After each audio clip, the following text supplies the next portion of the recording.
Indira publishing house. आज हमारे साथ हैं वीणा सिन्हा जी, जिनके लेखन में गहरी मानवीय भावनाओं की एक दुर्लभ संवेदनशीलता और धारणा दिखाई देती है, जो कि महिलाओं और पुरुषों की पीड़ा और आशा के बहुत ही गहन अवलोकन से आती है। You are welcome ma'am. नमस्कार सभी श्रोताओं को और देखने वालों को, और थैंक यू दीपाली हाँ, for thank you. Organizing this program. You are welcome.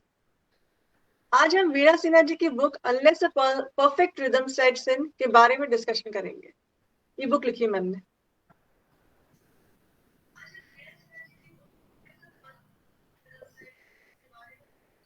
Coming from the pen of an award-winning writer who is also an accomplished surgeon, it is a haunting story that reveals the layers of affection, love, duplicity, false sense of pride, and the enduring spirit of hope that keeps life alive. तो अब मैं author का introduction देना चाहूंगी।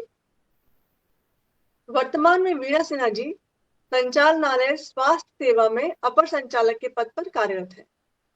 इन्होंने स्वर्ण पदकों के साथ स्त्री रोग विज्ञान में एमडी की उपाधि प्राप्त की है। वीणा जी पहली बार 22 साल की उम्र में लेखन के लिए प्रेरित हुए और तब से उन्होंने कई उपन्यास, कहानियां और निबंध लिखे हैं। इनकी रचनाएं प्रतिष्ठित पत्र और पत्रिकाओं में प्रकाशित होती रहती है और इन्हें अपनी साहित्यिक उपलब्धियों के लिए पौराणिक व सांस्कृतिक पृष्ठभूमि पर आधारित उत्कृष्ट उपन्यास, पथ प्रज्ञा को आर्य स्मृति साहित्य सम्मान तथा अखिल भारतीय दिव्य पुरस्कार, सामाजिक जटिलताओं व वर्तमान परिदृश्य में चिकित्सा व्यवस्था पर आधारित चर्चित उपन्यास सपनों से बाहर के लिए वाणेश्वरी पुरस्कार, सुबह की धूप आध्यात्मिक व गंभीर काव्य के लिए पुरस्कार सम्मानित किया गया है। वीणा जी महिला सशक्तिकरण की चैंपियन भी हैं। ये कन्या भ्रूण हत्या के खिलाफ मुखर रही हैं और उन्होंने लैंगिक मुद्दों पर व्यापक क्षेत्र में रिसर्च की है। यह इनका अंग्रेजी में पहला उपन्यास है। इनके कुछ काव्य संकलन हैं। तुम्हें जाना जाना है मैंने, सुबह की धूप, फिर भी जीना लड़की, तो कभी टूटता नहीं सौ भी बोल। It's really a great honor to have you today with us, ma'am. Thank you Dipali Yeah. for organizing this program, and I'm really happy to meet Yes, ma'am. It's again. really a privilege to have you with us. और दर्शकों, जैसे कि हम आज online programme से जुड़े हुए हैं, तो हो सकता है कोई नेटवर्क इश्यू आए या कोई अदर टेक्निकल इश्यू हो, तो उसके लिए क्षमा करिएगा और कृपया जुड़े रहिएगा हमारे साथ इस कार्यक्रम में। तो मैम, सबसे पहले मैं जानना चाहूंगी कि पुस्तक का जो टाइटल है unless a perfect rhythm sets इन, तो इस कवर के बारे में जानना चाहूंगी कि आपने इसको कैसे चुना। बहुत अट्रैक्टिव है कवर इसका। Actually unless a perfect rhythm sets इन, ये अरविंद की, महर्षि अरविंद की पुस्तक है, सावित्री, जो उन्होंने काफी लंबे समय तक साधना के तौर पे लिखी थी। उस पुस्तक की एक ये पंक्ति थी, unless a perfect rhythm sets in, that means human mind evolves and human being evolves till it gets the perfection. So it's actually quest for the perfection, but it's the way we travel on the road, and that journey is really significant. So we must travel till we get that perfection. So in that process we actually evolve a lot. So this title is derived from that part of poetry. And secondly, this cover was actually, if you can see, there is a conglomerate of so many things. There are jewels, there is love, there is lust, there is nature, there is cruelty, there is death, and there is life. So it's actually, in this whole process, a human being passes through everything. Some get the bigger share of any particular part, or maybe smaller of this. So actually this whole thing was set out in a forest area, and we think that the things are simple and they are not so complicated as they are in urban area, but no, wherever human mind goes, the complications are having their own shape. So this actually cover page was designed by my daughter, Dr. Kanupriya. She's a अच्छा, quantum doctor. physicist and it's या deeply या into the art also. And she is okay. at present in Princeton University. She has designed this and after reading this novel because this या the novel really, took a long या time the to complete. Cover is really awesome, Yes. But it is perfect.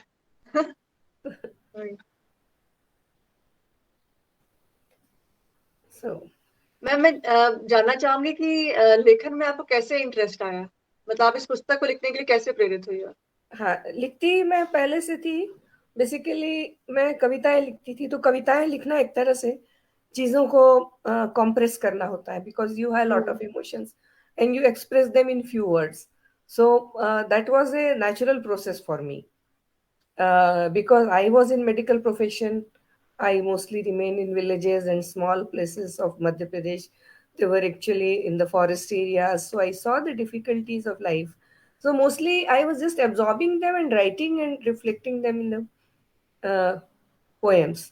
But when the things they go beyond comprehension, and the poem falls short for expressing, sometimes you feel like that, and there's so much is happening around you, so that's why we start writing prose, and that sometimes you feel this gives a bigger canvas to express hmm. so many people at the same time, and hmm. so many incidences, so many emotions, and actually uh, pleasures and pain of human life. So just I was writing in Hindi. Hindi और मराठी मेरी मातृभाषा है और हिंदी मैंने बचपन से पढ़ी है, तो और ये मेरे लिए नया एक्सपीरियंस था कि मैं अंग्रेजी में लिखना शुरू करूं. तो हम्म। एक तरह से कविताएं थी बहुत सारी.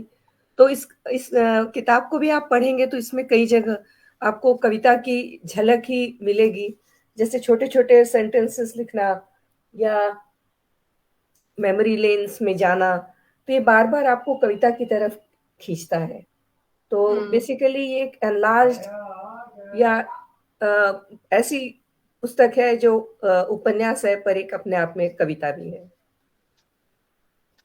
अच्छा, नहीं आपकी राइटिंग स्टाइल मैम बहुत अच्छा है, मतलब पढ़ो तो इंटरेस्ट आता है रीड करने में, लगता है पूरा कंप्लीट करो बीच में ना छोड़ने से।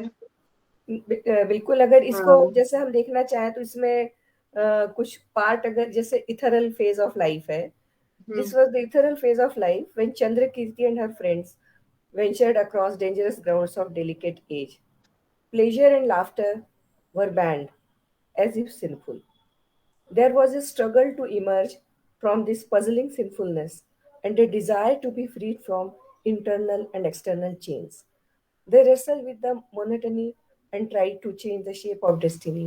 They had shared their experience with each other. They talked endlessly, and their own bodies opened up in front of them just as a book of mysteries. Their mysteries mingled with their sea of dream. Dreams were there to paint their ideals. Their wild imaginations grew beyond the horizon. Little minds are not always tied to little things. Their sense may spread outward as well as into the depth of the spirit. The key to perfect turn was hidden in them, requiring the light touch, light and right touch. Transformation was occurring at every level, apparent in the phases of distressing instability. Each of them passed through the process of metamorphosis before they started recognizing themselves. The moment arrived when the butterfly was ready to fly, off on its colorful, translucent wings, in the pleasurable breeze of youth, without any trace of overburdened past and the emotional turmoil of late childhood and early teenage years. They were charged by the desires of advancing with its consequences. There was no fear of frowns. It was spring of life, which blossomed in each growing heart in different hues. The magical touch of nature's charm completely remolded their personalities. बढ़िया ma'am, बहुत बढ़िया। Ma'am हम ये पुस्तक की कहानी के बारे में जानना चाहेंगे कि क्या यह काल्पनिक है या वास्तविक कहानी है? देखो, हम जो भी लिखते हैं उसमें सब कुछ काल्पनिक नहीं हो सकता, क्योंकि हमारे जो सेंसेस हैं, हम सुनते हैं, देखते हैं, अनुभव करते हैं, जिस तरह से चीज़ों को हम हम्म। अपने भीतर ले जाते हैं, वो इसी समाज से, इसी जगह से आती हैं। हमारे मिलने वाले लोग होते हैं, हम जो हमारे जीवन में आए या जिनको हमने दूर से देखा, जिनकी बात सुनी, जिनको देखा, वो सारे लोग एक अपना चरित्र लेके हमारे पूरे प्रोसेस में शामिल होते हैं। और उस प्रोसेस को जब हम एक सूत्र में पिरोते हैं, तो उसमें किसी एक आदमी की कहानी नहीं होती। दरअसल हमारे लाइफ के दौरान जो लोग हमारे कांटेक्ट में आए, उनमें से कई लोगों की कहानियां होती हैं। और हम्म। वो जो हम किसी एक आदमी के ऊपर उनको रचते हैं, गढ़ते हैं, बट दरअसल वो अ, कई लोगों से मिलके बनने वाली, टुकड़ों टुकड़ों में बनी हुई चीजें होती हैं। पर झूठ इसमें से कुछ नहीं होता। कहीं ना कहीं वो किसी का सच होगा। वो जरूरी नहीं कि एक ही चंद्रकीर्ति अगर उसकी नायिका है तो सारे सच उसके हैं। कुछ सच उसके हैं, हो सकता है दर्द उसके हो, खुशी किसी और की हो। हम्म। पर वो एक में हम लिखते समय उन चीजों को एक साथ करते हैं, क्योंकि हम्म। शायद लिखने का उद्देश्य होता है कि हम उन सारी चीजों को ऐसे तरीके से रख सकें कि उसको पढ़ने में रुचि बनी रहे। बढ़िया मैम। अच्छा मैम, जैसे कि आप महिला सशक्तिकरण की चैंपियन भी रही हैं, तो आप समाज को क्या मैसेज देना चाहेंगे? एक्चुअली महिला सशक्तिकरण की चैंपियन से ज्यादा, चूंकि मैं एज ए गायनोकोलॉजिस्ट काम करती रही और मैंने औरतों को बहुत सारी चीजों की, वो उनके साथ जो अब्यूजिव बिहेवियर होता है उसको भी बहुत ही नॉर्मल मानना, एक मतलब जैसे नियति हो जाती है सबकी। हम्म। मैं एक घटना हमेशा कोट करती हूँ और याद करती हूँ। मैं पन्ना में पोस्टेड रही हूँ 14 साल तक। तो हॉस्पिटल से घर का रास्ता पास में था, तो कभी कभी पैदल चले गए।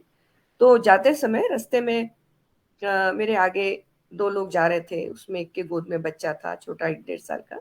तो वो पलट के वो लोग आपस में बात कर रहे थे कि ऐसे कोई गुस्सा होता है क्या, सबको मार पड़ती है घर में, कौन नहीं मारता, तो ऐसे कोई क्या बच्चे को और आदमी को छोड़ के चला जाता है। तो मैं तब तक उन हम्म। लोग के करीब पहुंच गई थी। तो वो मुझसे पलट के पूछते हैं, क्यों भाई तुम ही बताओ, अगर तुम्हारे भी घर वाले मारते होंगे तो कोई छोड़ के चला जाता है क्या? अब देखो ये बच्चे को छोड़ के चली गई। So she wanted that I should approve their statement, and it was so normal for them कि ये पिटाई हम्म। तो होगी औरत की, चाहे कुछ भी कर लो। तो ये हम लोगों में से कई लोगों को सुनने में अजीब लग सकता है, पर कई लोगों के लिए बहुत सहज है कि वो आएगा तो एक आध दो हाथ जड़ देगा, तो इसमें कोई अनयूजुअल नहीं। शी वाज एक्सपेक्टिंग कि that hmm. Everybody belongs to that class की औरत है तो उसको पिटना उसके लिए जरूरी है, और वो है तो उसके लिए ये नॉर्म्स हैं। तो ये चीजें आपको अंदर से झकझोरती हैं। तो मैं कोशिश करती रही कि जब मैं उनको ट्रीटमेंट देती हूँ तो साथ में मैं बैठा के उनके साथ जैसे एक तरह की काउंसलिंग होती थी, या लंबे समय तक उनसे बात करना होता था कि don't take it as a normal behaviour, you also deserve respectable life. तो और फिर ये पीसीपीएनडीटी एक्ट आया, क्योंकि ये जो औरत के लिए होने वाली पीड़ा है, ये न खाली उसकी मारपीट में है, बल्कि उनके साथ जो डिस्क्रिमिनेशन होता है, it comes at every level. मतलब ये यहाँ तक चला जाता है डिस्क्रिमिनेशन कि जब वो गर्भ में होती है बेटी, तो उसको उसके अबॉर्शन के लिए भी पेरेंट्स, घर वाले और सोसाइटी प्रेशराइज करती है उस औरत को कि तुम्हें तो बेटा होना चाहिए, अगर बेटी गर्भ में है तो उसकी जांच करो और उसको अबॉर्ट करा दो। तो हाँ, इवन आज भी कई एरिया में है मैम ऐसा। हाँ, आज भी मतलब लोगों की मेंटालिटी पूरी चेंज नहीं हुई है, आज भी हम बहुत देखते हैं ज्यादा, कई बहुत ज्यादा। एरियाज में। जैसे हाँ। जैसे टेक्नोलॉजी के लिए हमारा अप्रोच बढ़ा है, हमारे पास उसकी हाँ। अवेलेबिलिटी हुई है और हमारे पास रिसोर्सेस है, तो हमने इसका मिसयूज किया है दरअसल। हाँ। मतलब जो हम एक डायग्नोसिस के लिए या बेटर फ्यूचर के लिए हम जिन इक्विपमेंट्स को यूज कर सकते थे, उनको हमने एक्चुअली फीमेल डिस्ट्रक्शन के लिए यूज किया। तो हमारे में से हम्म। बहुत सारे जो बेटियां हैं वो मिसिंग हुई। तो हाँ। ये मैसेज देना मुझे लगा कि एज ए इंडिविजुअल लेवल पे भी मैं इस पे काम करती रही, और जब ये एक्ट बन रहा था उस समय अपने इनपुट्स देने के लिए भी मुझे मौका मिला, तो मुझे इस बात की खुशी है। और कई लोगों के जीवन में अगर ये लड़कियों को सिर्फ बेटी को एक्सेप्ट करने की मेंटेलिटी आई, तो मैं हम्म। उनकी सच में आभारी कि उन्होंने मेरी बात सुनी और ये किया। हम लोगों ने ओनली डॉटर्स क्लब भी बनाया था रतलाम में, तो जिसमें उन पेरेंट्स को अच्छा। शामिल किया था जिनकी सिर्फ बेटियां हैं। And we just recognize them. So it was a proud moment of their lives कि उनको सिर्फ बेटी होने के कारण ये सम्मानित किया जा रहा है. हम्म, बढ़िया मैम. तो मैम अभी क्या आप और भी कोई बुक्स लिख रही हैं अभी? भविष्य में कौन सी बुक्स पढ़ने को मिलेंगी आपकी? अभी जैसे आपने बताया, मैंने अभी नालंदा के ऊपर अभी कुछ शोध कार्य किया है, उसकी जो हाँ. हिस्ट्री है. तो 11वीं और 12वीं शताब्दी में जो भारत का इतिहास है, और ये जो जर्नी रही है लोगों की, बुद्धिज्म के प्रति इंक्लाइन थे लोग, फिर वो हम्म. किस तरह से बुद्धिज्म का पूरा प्रभाव हमारे देश पे से हटा, हाँ. और कैसे हम्म. डिक्लाइन हुआ, और नालंदा जैसी जो एक बड़ी यूनिवर्सिटी थी जहाँ 10,000 हम्म. स्टूडेंट्स हुआ करते थे, उनके हम्म. वो पूरा का पूरा कैसे कुछ लोगों के आक्रमण से खत्म हुआ, बख्तियार खिलजी के आक्रमण से नालंदा जला दिया गया. आपको आश्चर्य होगा कि वहां पे 3 लाइब्रेरीज थी, जो ओके. 9 मंजिल की लाइब्रेरीज थी, मतलब उसमें 9 तले थे, और उनमें पूरी बुक्स थी और ग्रंथ रखे हुए थे. तो जब उन आक्रमणकारियों को वहां कुछ भी नहीं मिला, पैसे नहीं मिले, या जितना वो एक्सपेक्टेड था उनको उतना कुछ मिला नहीं, तो उन्होंने उन लाइब्रेरीज में आग लगा दी थी. तो वो आग जो है वो 6 महीने तक बुझी नहीं. तो जब मैं नालंदा के दरवाजे पे खड़ी थी, तो इस इंसिडेंट्स ने, जब इसके बारे में जानता है आदमी और वास्तव में उसको महसूस करता है, तो लगता है कि अ, कैसे सब जल गया होगा. आप और सिर्फ 200 लोग आए और 10,000 लोगों की संस्था को पूरा खत्म कर गए. तो इसके हम्म. पीछे कहीं ना कहीं रीजंस रहे होंगे जिनकी हम्म. पड़ताल करना जरूरी था.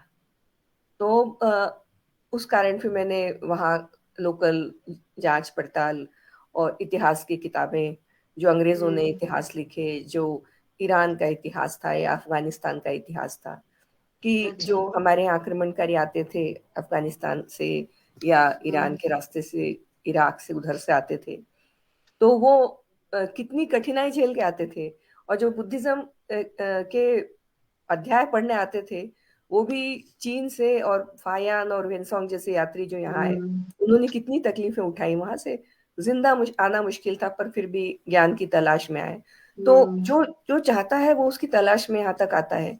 लौटने के रास्ते दुर्गम थे, पर वो कोई भी चीज जो है या कोई भी ऑर्गेनाइजेशन एक दिन में खत्म नहीं होता. उसकी खात्मे की शुरुआत उसकी जड़ों में कहीं ना कहीं भीतर से ही हाँ. आघात होना शुरू होता है, और तब वो चीजें हम्म. खत्म होती हैं.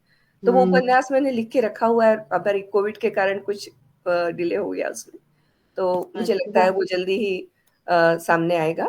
और एक अनुवाद किया मैंने अभी, सुप्रीम कोर्ट की किताब थी, कोर्ट्स ऑफ इंडिया करके. वो अच्छा. 500 पुस्तक की पुस्तक है वो, और उसका वर्नाकुलर लैंग्वेज में ट्रांसलेशन भी करना था. तो आई वॉज रियली अच्छा. Honoured to do that for supreme court हाँ. Of India. And okay. इसका लॉन्च भी मार्च में रिसेंटली हुआ. ओके. और कुछ कविताएं भी काफी इकट्ठी हो गई हैं. तो मुझे लगता है ग्लो इन द मिरर जो है, उसके बाद कुछ अच्छा. अगली सीरीज भी मैं भी जल्दी ही करूंगी. तो भी जैसे कोविड कम होता है हम लोगों के बीच से, तो I am hmm. Looking forward to that कि हम लोग जल्दी ही मिलेंगे, और हाँ, वो जल्दी आपकी किताबें. नई बुक आए फिर अपन उस बुक पे अपन प्रोग्राम करेंगे, ये वाली शनिवार की बिल्कुल शाम को बिल्कुल. उस बुक पे करेंगे फिर अपन. बिल्कुल. अच्छा मैम, आप इतनी बिजी रहती हैं और इतने हेक्टिक शेड्यूल के बाद भी आप कैसे लिख लेती हैं? साथ ट्रांसलेशन भी किया आपने और नई बुक्स भी लिख रही हैं, तो ये सब कैसे मैनेज कर लेते हैं आप? सबसे बहुत जरूरी चीज मुझे लगता है कि हमारे अंदर जिस चीज के लिए पैशन होता है, उसके लिए हम हम्म. कोई ना कोई टाइम निकालते ही हैं. और कितनी हम्म. भी तकलीफ हो उसको हम इग्नोर करते हैं, क्योंकि हाँ. हमारा दिमाग ही सबसे अ, शरारती चीज है, जो हाँ. हमें कुछ हाँ. करने देता है या नहीं करने देता. तो हम उसको सही. जैसे मोल्ड करते हैं, अपनी एनर्जी हम जिस तरफ डाइवर्ट करना चाहें. हम्म. हम्म. और मुझे लगता है घर का कंड्यूसिव एनवायरनमेंट होने से भी कई बार आप चीजें बहुत सही आसानी से बात. कर पाते हैं. और हाँ. जो भी समय का उपयोग, जैसे आप पढ़ किसी भी समय सकते हैं, अपने दिमाग में चीजों को कंपार्टमेंटलाइज करके रखना, कि हाँ. क्योंकि आपके बाहर के काम में भी बाधा नहीं आना चाहिए, क्योंकि आप जो जो आपका एक दायित्व है, उत्तरदायित्व है, उसको भी पूरा करना होता है. तो दोनों के बीच में बैलेंस बनाना होता है. हाँ. हाँ. बढ़िया मैम, वो बोलते हैं ना, where there is a will there is a way. Yes, definitely. वही. वही सही. मैम इस बुक को लिखते वक्त कुछ अच्छे और कुछ बुरे अनुभव हुए होंगे आपको, तो हम चाहेंगे आप शेयर करें हमारे साथ उसको। बिल्कुल, ये किताब मैंने जब लिखना शुरू किया तब हमारे अब काफ़ी पहले लिखी, पब्लिश होने में करीब 15 साल बाद पब्लिश हुई। सो ये एक अपने आप में ये भी एक हिस्ट्री है कि वो बुक लिख के तैयार पड़ी रही और बहुत सालों तक मुझसे लोगों ने पूछा आपने क्यों लिखा, आप इतना अच्छा हिंदी में लिख रहे थे, इंग्लिश में लिखने की क्या ज़रूरत पड़ गई। इवन ये भी कहा था पब्लिशर ने कि ऑस्ट्रेलिया में भेजा था तो दे सेड कि बहुत अच्छी, क्योंकि इसमें कुछ हिस्सा ऑस्ट्रेलिया से भी जुड़ा हुआ है। तो हम्म। उन्होंने कहा कि नहीं इसको हम करेंगे, फिर उन्होंने 1 साल भर रखा रहा, नहीं हुआ। तो इस तरह से चीज़ों में डिले होता गया और लिखने की प्रोसेस के दौरान तो बहुत सारी बाधाएं आती थी। ऑफ कोर्स जैसा आपने बोला कि मेरा जॉब जो था वो एक सबसे हम्म। बड़ा इसमें हर्डल था। फिर आप हाँ। कुछ लिख लेते हो, फिर आप एक बार पूरा मटेरियल मेरा चोरी चला गया लिखा हुआ, ओ मतलब माय छूट गॉड। गया, गाड़ी में अच्छे सुंदर से बैग में रखा था तो पूरा वो बैग ही गायब हो गया। सो अच्छा अच्छा। और उन दिनों इतनी ज्यादा सॉफ्ट कॉपीज और कंप्यूटर्स नहीं हुआ करते थे, तो इट वाज रियली डिफिकल्ट, क्योंकि ये पहला ड्राफ्ट हम लोग हमेशा डायरी में ही लिखते हैं, क्योंकि हम लोग पुराने समय से ये काम कर फिर रहे हैं। क्या किया मैम? फिर जो पुराने डायरी के पन्ने थे फिर से उनसे उनको रीराइट किया और अच्छा अच्छा। चीजें है यहाँ तो ये। और फिर उसको लिखने की प्रोसेस जो थी पूरी मेरी करीब करीब 2-3 साल में लिखा पूरा। पर एक्चुअली हम्म। पब्लिशिंग के लिए बहुत लंबे समय तक ये रखा रहा। और हम्म। अभी जब इंदिरा पब्लिशिंग से ये बात हुई तो मतलब जैसे बोलते हैं ना कि इतने दिनों बाद मौका मिलना था और उससे प्रकाशित होना हाँ। था। तो और अच्छा। क्लब लिटरेटी के साथ में ये हम्म। एक्टिविटी हुई थी और हरियाणा क्लब में काफी अच्छे से लोगों ने इसको लिया भी और पढ़ा भी। और उसके बाद से लगातार इसके लिए बड़ा पॉजिटिव रिस्पांस लोगों से मिलता है। तो हाँ। एक्चुअली कई लोगों की इसमें कठिन कहानियां हैं, क्योंकि जब मैं इसको लिखने बैठती थी तो मुझे कई बार खुद अंदर से हिल जाती थी। उस समय HIV एड्स के लिए उपचार उपलब्ध नहीं थे और लोगों को एक तरह से डर भी था और हेट्रेड भी, जैसा आपने देखा होगा कोविड के शुरुआती दौर में लोगों को कोविड से नफरत भी होती थी और डर भी लगता था। उसी तरह उस समय लगता था HIV आया मतलब अब कोई बचेगा नहीं। बट हम इतने 20 साल बाद हम देख रहे हैं कि लोग ट्रीटमेंट भी है, उसके साथ सरवाइव भी करते हैं। तो उसमें जो इसकी एक मुख्य नायिका है वो बहुत भले घर की बहुत अच्छी लड़की है, पर उसके आसपास इतनी ऐसी एक्टिविटीज होती हैं जिसको वो अनदेखा नहीं कर, जिनको हम सिंफुल एक्टिविटीज कहते हैं, जिसमें कुछ भी अच्छा नहीं हो रहा है। उसकी माँ हम्म। उसका शिकार होती है। तो उस लड़की को मतलब समय से पहले वो विडो हो गई और उसको HIV निकलता है। तो उसको जिस तरह से सोशली जिस तरह से देखा जाता है, जिस तरह से उसको आउटकास्ट किया जाता है, कोई मिलना नहीं चाहता है और वो बिल्कुल अकेले पड़ जाती है जिस समय, तब वो महसूस करती है कि ये उसे हुआ कैसे होगा, उसका तो कोई दोष नहीं था उसमें। हम्म। तो ये समझना कि एक एम्पैथी हो हमें, जिसको भी बीमारी हुई है, हम्म। उसका इसमें क्या कसूर था। हाँ। मैं गई, HIV पीड़ित लोगों से मिलने भी गई और बड़े खट्टे मीठे अनुभव भी हुए, क्योंकि मुझे लगता हाँ। था कि उनसे वास्तव में मिलके उनकी तकलीफ को समझना बहुत जरूरी है। तो हाँ। एक उनका हॉस्पिटल था जहाँ HIV क्यों रखते थे, तो मैं कलकत्ता के उस हॉस्पिटल में गोपनीय तरीके से उनसे मिली, उनसे लंबी उनसे बातें हुई, उनकी हम्म। विचारधारा को जाना, उनके गुस्से को जाना, उनके अंदर पलने वाली आम लोगों के लिए जो नफरत है उसको समझा कि किस तरह से वो रिएक्ट करते हैं और लोग हम्म। उनसे किस तरह से रिएक्ट करते हैं। उनके अपने परिवार वाले भी उनका साथ छोड़ देते हैं। अब स्थितियां बदली हैं। मैंने जिस समय लिखी थी वो उस समय ये 2000 के आसपास का समय था। 90 अच्छा। 90s का टाइम था जब लोगों के अंदर हम्म। काफी भय था इस चीज को लेके और हॉस्पिटल्स में कोई लेना नहीं चाहता था पेशेंट्स को। तो वो सारी चीजें थी। डाउरी डेथ्स उस समय, बर्न केसेस बहुत ज्यादा आते थे। अब उनमें गिरावट आई है लोगों में जागरूकता के साथ, पर उस समय बहुत ज्यादा कि और जो करप्शन है वो सोसाइटी के हर लेवल पे किस तरह से डीप हम्म। रूटेड है, वो सब चीजें इस अच्छा। उपन्यास में आई। और लिखते समय जो खट्टे मीठे अनुभव होते हैं वो अपने अपने आप में धरोहर होते हैं। और हाँ। हम कहते हैं ना, जो एक जो रिजेक्शन होता है कई बार, वो रिजेक्शन भी आपको बहुत सारी चीजें सिखाता है और हम्म। लगता है कि नहीं, this that was a great lesson. हाँ। बढ़िया। बहुत अच्छे से आपने अपने सारे एक्सपीरियंसेस शेयर किए हैं, टू स्टोरीज। अच्छा है, गुड रीडिंग। तो तो मैम, मैं जानना चाहूंगी कि इंदिरा पब्लिशिंग हाउस से जैसे आपने बुक पब्लिश कराई है, तो आपने क्या अनुभव किया, आपके कैसे अनुभव रहे जैसे मैं पब्लिशिंग आपको हाउस भी के साथ? बता रही थी कि ये मैंने सन 2000 में किताब लिख के पूरी कर ली थी, और हम्म। इसका सेकंड ड्राफ्ट एक तरह से कहना चाहिए बना लिया था, और अपने फ्रेंड्स के साथ शेयर किया, काफी वो किया, पब्लिशिंग के लिए रखा। फिर उसके बाद मैं अपने काम में इतना डूब गई कि इसको फिर मैंने सोचा कि अब ये होगा नहीं इसका कुछ भी, तो वो पड़ी हम्म। रही।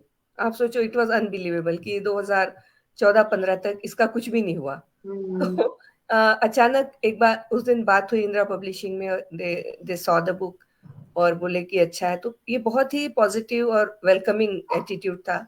जो हम्म। मतलब हिंदी की मेरी किताबें वाणी प्रकाशन, राजकमल, सभी जगह से उधर से प्रकाशित हो रही थी। तो एक वाणी प्रकाशन है, और इनका मेघा प्रकाशन से वहां से हुई है, और फिर यहाँ पे पहले पहल जो है यहाँ का भोपाल के कुछ प्रकाशकों से हुई थी। तो ये इंदिरा के साथ मेरा इंटरेक्शन बहुत ही आत्मीय रहा, और ये इतना अचानक हुआ कि मुझे लगा नहीं कि जिस चीज के लिए मैं सोच रही थी कि मुझे कुछ करना पड़ेगा, दे वर वेरी प्रोएक्टिव, और मुझे एडिटिंग में और फाइनल ड्राफ्टिंग में, प्रूफ रीडिंग में हाँ। बहुत बहुत ज्यादा मदद हुई इससे। तो जितना हम्म। मेरा बिजी शेड्यूल था, मुझे लगा कि मुझ पर कोई बोझ नहीं आया उसका। नहीं तो जैसे हमारे लिए कि नाइटमेयर की तरह होता है ना, कि एक बार जो खुद की हाँ लिखी हुई चीज, उसकी प्रूफ रीडिंग आप करने जाओ तो खुद को खुद की गलतियां दिखती नहीं है। जी, हाँ सही है। तो इसमें मैंने देखा कि यस, इट वाज मतलब प्लेजर। एक तो बिहेवियरल के हम्म। तो उस पे तौर से, और फिर जब हमने इसको प्रूफ रीडिंग का जो क्वालिटी था, और हम्म। जो कोऑर्डिनेशन था कि हम इसको किस फॉर्म में लाएंगे, तो उस पे जितनी भी मीटिंग्स हुई वो करने में कभी पीछे नहीं हटे। तो इट वाज रियली नाइस, और अभी ऐसा लगा नहीं कि कोई और है, ऐसा लगा था it was part of the whole thing, और शायद ये यही छपने के लिए बनी थी। बढ़िया मैम। तो हम यही आशा करेंगे आप जल्दी से अपनी नेक्स्ट बुक भी कंप्लीट करें, फिर अपन पब्लिश करेंगे। बिल्कुल बिल्कुल। और दर्शकों, मैम की ये बुक फ्लिपकार्ट और अमेजोन पे भी अवेलेबल है, तो आप चाहें तो घर बैठे ऑर्डर करके मंगा सकते हैं। भोपाल में लैंडमार्क द बुक स्टोर पर भी है ये बुक। तो मैम, क्या आप दर्शकों के साथ कुछ और शेयर करना चाहेंगी, या कोई मैसेज देना चाहेंगी दर्शकों के दर्शकों साथ को? मैं बिल्कुल ये शेयर करना चाहूंगी कि हमारे सोशल कंडक्ट्स और सारी चीजें हमारे भीतर चलने वाली प्रोसेसेस से गाइड होती हैं। तो हमेशा हमें अपने आप को हमेशा एक मौका देना चाहिए। अपने आप को गिल्टी समझने के पहले हमेशा अपने आप को एक मौका देना चाहिए कि हम आगे जा सकें, और इस ट्रांसफॉर्मेशन की प्रोसेस के लिए अपने आप को हमेशा तैयार रखें, और हमेशा एक रोशनी का इंतजार करना चाहिए। हम्म। और ये हम इसकी जो बात हम करते हैं, खजुराहो के मंदिरों का जिक्र मैंने इसमें काफी उससे किया है। खजुराहो के मंदिर हमारे लिए एक ऐसा सिंबल है हमारी संस्कृति के साथ में, जहाँ हम्म। हम एक ही साथ उतनी ही पीड़ा को भी देखते हैं और उतने ही आनंद को भी देखते हैं, हम्म। जो हमारे लिए बहुत ही छूने वाली चीज है। कि मैं इसमें क्या, एक जो शुरुआत का पार्ट है वो मैं अपने दर्शकों को सुनाना चाहूंगी। A drop of water whirled in the layer of feverish sand. Roots grew towards it, and they waited for the green hug, for the beginning of the beginning, for the grain of light. They passed under an arch of time, painting different colors, variants of grays and reds, of blacks and whites. Vibrant pink flowers broke into laughter. Bougainvillea swayed in the courtyard. A curious smell of living rocks and fascinating forest rose up in the memory lane. A pale glow was sculpting thoughts. Somebody cried out in the distress, and Uma's legs encircled Chiva's waist. He leaned forward. Amorous bites left coppery scars. Then the mouth became bitter with the rotten flesh. मतलब आप ये समझिए कि जहां पर एक तरफ आनंद है, वहीं उसके दूसरी ओर उतनी ही पीड़ा भी है, और जीवन इन दोनों का सम्मिश्रण है। इसलिए हाँ जीवन में मैम। जो भी आता है उसको हम बहुत सकारात्मकता से लें, और प्रत्येक क्षण को एक अपने लिए नेचर का बहुत बड़ा गिफ्ट मानते हुए।